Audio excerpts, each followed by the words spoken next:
जब मैं कर्नाटका आया तो मैंने बात की कुछ लोगों से, तो 10 सेकंड में ही समझ आ गया कि समस्याएं वही हैं जो पंजाब की हैं। किसान की समस्या वही है जो पंजाब की है। हमारे यहां गन्ने की खेती होती है, लेकिन जब से आम आदमी पार्टी की सरकार, अभी साल नहीं हुआ, 16 मार्च को साल होगा, हमने गन्ने के उत्पादकों का 300 करोड़ रुपया जो पिछली सरकारों ने नहीं दिया था, आते ही सबसे पहले वो दिया। और गन्ने का रेट 380 रुपए क्विंटल है पंजाब में। देश में सबसे ज्यादा रेट पंजाब में मिलता है, और मुझे पता चला यहां पे तो 200, 180, 220 तक मिलता है। और हमारी भी जो गन्ना मिले हैं वो कई कई साल पैसे नहीं देती थी, यहां भी यही हाल है। तो समस्याएं हमारी वही हैं। मुझे पता चला 2.5 लाख वैकेंसीज हैं गवर्नमेंट जॉब्स में, 2.5 लाख पद खाली हैं, और आम आदमी पार्टी की सरकार बनी एक साल में 27,790 नौकरियां देकर आपके बीच में खड़ा हूं भाई साहब, सरकारी नौकरियां एक साल में। और मुझे पता चला कि कॉन्ट्रैक्ट पर जितने भी कर्मचारी हैं वो कच्चे हैं, उन पर तलवार लटकती है, कब निकाल देंगे, कब कह देंगे घर जाओ, आपकी जरूरत नहीं है।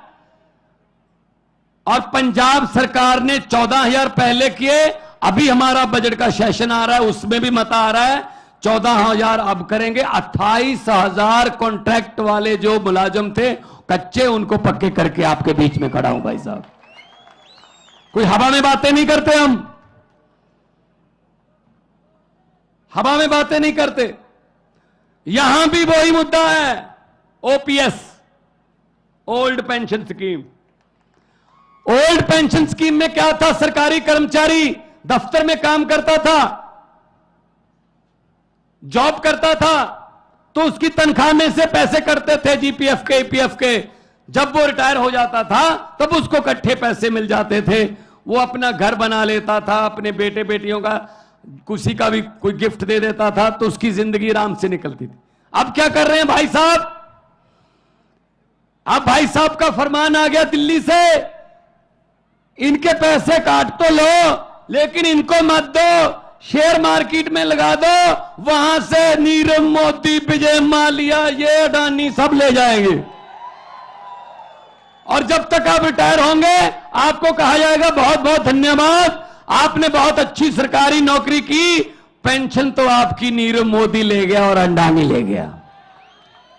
ये न्यू पेंशन स्कीम है उनकी, that's called new pension scheme. तो हम ओपीएस को हमने अपने पहले नोटिफिकेशन जारी किया, अब हमने कैबिनेट में इसको लेके आए हैं। हम केंद्र के साथ लड़ाई लड़ेंगे कि हमारा पैसा वापस दो। 18,000 करोड़ हमारा जो पेंशन का, old pension, new pension scheme का जो इन्होंने रखा है, वो वापस लेने के लिए हम लड़ाई लड़ेंगे, मुलाजमों के साथ लड़ाई लड़ेंगे। तो ये तो इनके कारनामे हैं। हम हवा में बात नहीं करते। अरविंद केजरीवाल जी ने कहा दिल्ली में मैं बिजली फ्री कर दूंगा, अरविंद केजरीवाल जी ने कहा मैं स्कूल अच्छे बना दूंगा। तो मजाक कर रहे थे ये लोग, ऐसे कैसे हो सकता है। जब स्कूल अच्छे बनने शुरू हुए, धीरे धीरे स्कूलों में टीचर्स जो हैं उनको विदेशों में ट्रेनिंग देकर धीरे धीरे बच्चों का रिकॉर्ड, बच्चों का पास प्रतिशत बढ़ता गया। आज दिल्ली के स्कूलों का पास प्रतिशत प्राइवेट स्कूलों से ज्यादा है, 99.7% है जी। मैं तब पंजाब में अभी चुनाव नहीं हुए थे, मैं 2014 से एमपी था, 2019 में भी एमपी था, तो मैं दिल्ली रहता था जब पार्लियामेंट होती थी। सच मानिए मेरे पास दिल्ली के लोग आते थे, जब कोई पार्लियामेंट में काम करते हैं, जब पार्लियामेंट की कोई गाड़ी चलाता है, जब कोई मिल गया, वैसे उनको पता चल गया भगवंत मान का घर है, तो मेरे पास प्राइवेट स्कूल में एडमिशन के लिए सिफारिश नहीं आती थी। वो कहते थे जी दिल्ली के किसी सरकारी स्कूल में एडमिशन करवा दो, बच्चे की जिंदगी सुधर जाएगी। ये किया अरविंद केजरीवाल जी ने, ये किया मनीष सिसोदिया जी ने। बदले में क्या किया? मनीष सिसोदिया को गिरफ्तार कर लो। स्कूल क्यों बना रहा है? अगर स्कूल बन गए तो देश के नौजवान शिक्षित हो जाएंगे। शिक्षित हो गए तो उनको समझ आ जाएगी कि वोट जो है उसकी कीमत होती है। उनको पता चल जाएगा कि वोट नफरत के नाम पर नहीं, विकास के नाम पर डाला जाता है। इसीलिए वो कहते हैं कि मनीष सिसोदिया को अंदर कर दो। अस्पताल बनाए, मुफ्त इलाज होता है दिल्ली में। चाहे आपने पैरासीटामोल से लेके बड़े बड़े इलाज 40 लाख तक के ऑपरेशन मुफ्त होते हैं भाई साहब दिल्ली में। इन्होंने कहा क्यों, ऐसा क्यों होता है भाई, लोगों को मरने दो, ऐसा नहीं हो सकता। तो सतेंद्र जैन को अंदर कर दो जिसने हॉस्पिटल बनाए। ये इनके काम चल रहे हैं। शाखाओं के हम वो पत्ते नहीं जो शाख से झड़ जाएं। आंधियों को जरा बोल दो अपनी औकात में रहें।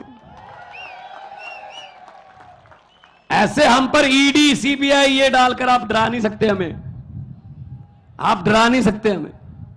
हम किसी और मिट्टी के बने हुए हैं भाई साहब। और मुझे खुशी, पृथ्वी रेड्डी जी ने मुझे बताया कि देवनागरी में सभी के खातों में 15-15 लाख आ गया है।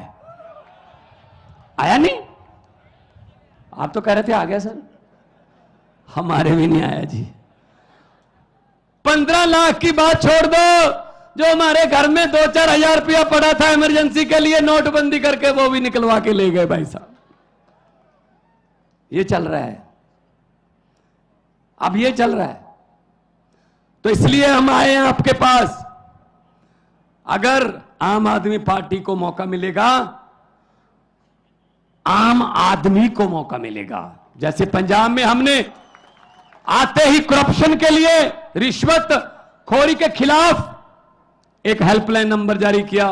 भाई साहब बड़े बड़े मंत्री जो बड़े बड़े पदों पर थे आज जेल की हवा खा रहे हैं। पंजाब में जाकर देखिए या पूछिए, अखबार पढ़ लीजिए, गूगल पे आप सर्च कर लीजिए।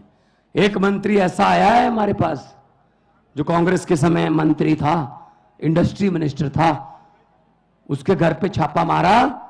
बाकी चीजें तो चलो मिलेंगी, कोई रजिस्ट्रियां, कुछ कोई बैंक के लॉकर, ये वो। उसके घर से 2 नोट गिनने वाली मशीनें भी मिली हैं भाई साहब। ये नोट गिनने वाली मशीनें आम घर में रखता है कोई? ये सिर्फ लुटेरों के घर में ही हो सकती हैं बस, या बैंक में होती हैं, या रिश्वतखोरों के घर पे होती हैं नोट गिनने वाली मशीन। इसका मतलब उसका परिवार नोट गिन गिन के तंग आ गया। उसके परिवार ने कहा जी हमसे हर रोज नहीं गिने जाते, मशीन मंगवा लो। आज टीवी पर देख रहा था, इतने बड़े बड़े नोट के ढेर कर्नाटका में, विधायक के बेटे के घर से 8 करोड़ मिला है ना। किसका पैसा है वो? किसका पैसा है? टैक्स देते हैं, तुम्हारा पैसा है, जनता का पैसा है वो। हम टैक्स देते हैं। कुछ लोग सोच रहे होंगे भगवंत मान ये क्या कह रहा है, हम कब टैक्स देते हैं? भाई साहब टैक्स देते हो, आपको पता नहीं चलता। सुबह उठते हैं, चाय बनानी है, सिलेंडर का गैस का चूल्हा जलाना है, आपने लाइटर ऑन किया, टैक्स शुरू, गैस पे टैक्स है। चाय पत्ती डाली, टैक्स, चीनी डाली, टैक्स, दूध डाला, टैक्स, उसके बाद फोन किया, टैक्स, बेने डोसा खाया, टैक्स, मक्खन पे भी है।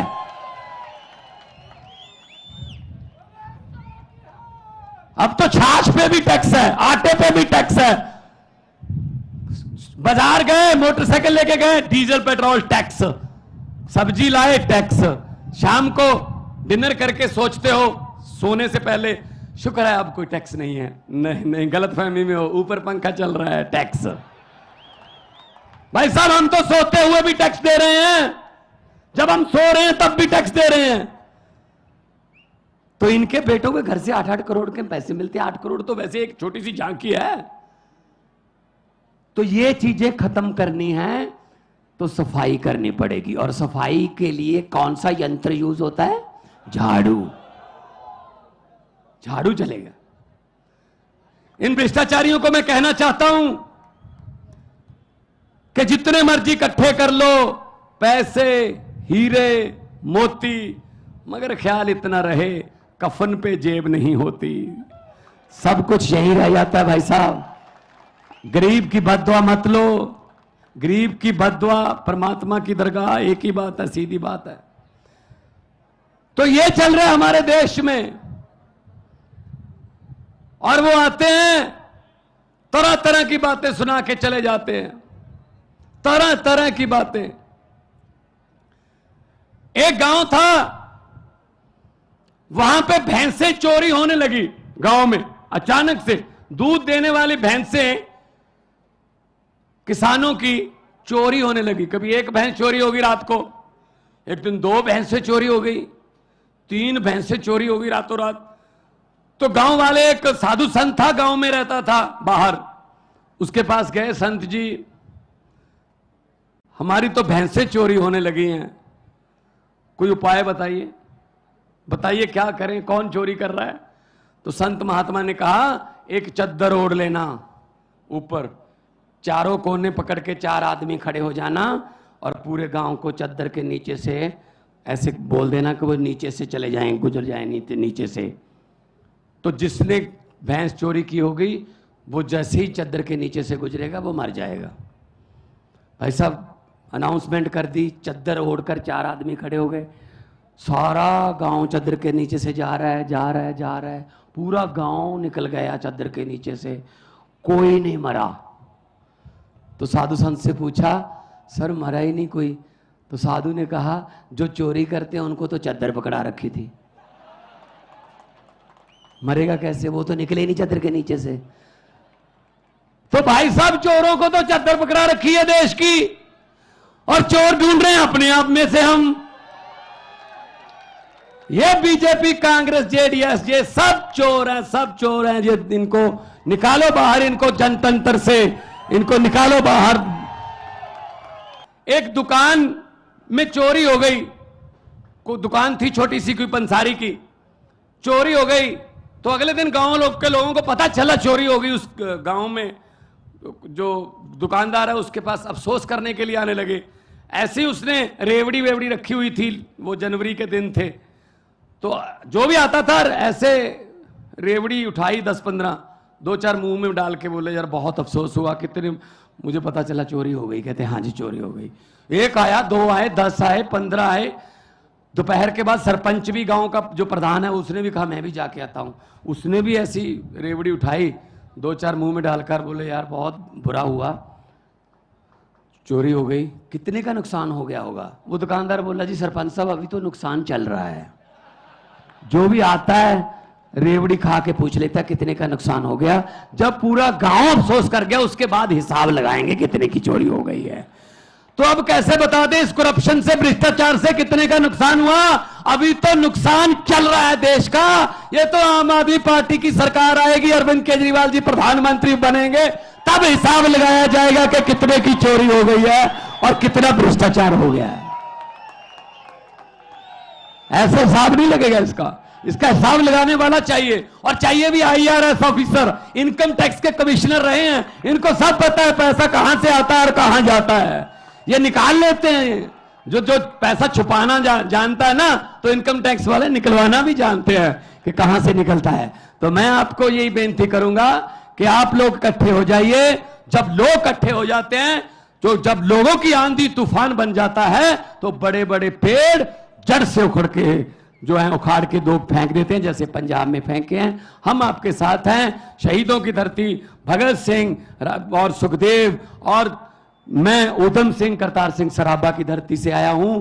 कर्नाटका भी वीरों की धरती है। हम लोगों ने देश के लिए, आजादी के लिए हमारे पुरखों ने अपनी कुर्बानियां दी हैं। इस आजादी को हम ऐसे किसी 2-4 परिवारों को सौंपने वाले नहीं हैं। ये देश किसी के बाप की जागीर नहीं है, ये 130 करोड़ लोगों का देश है।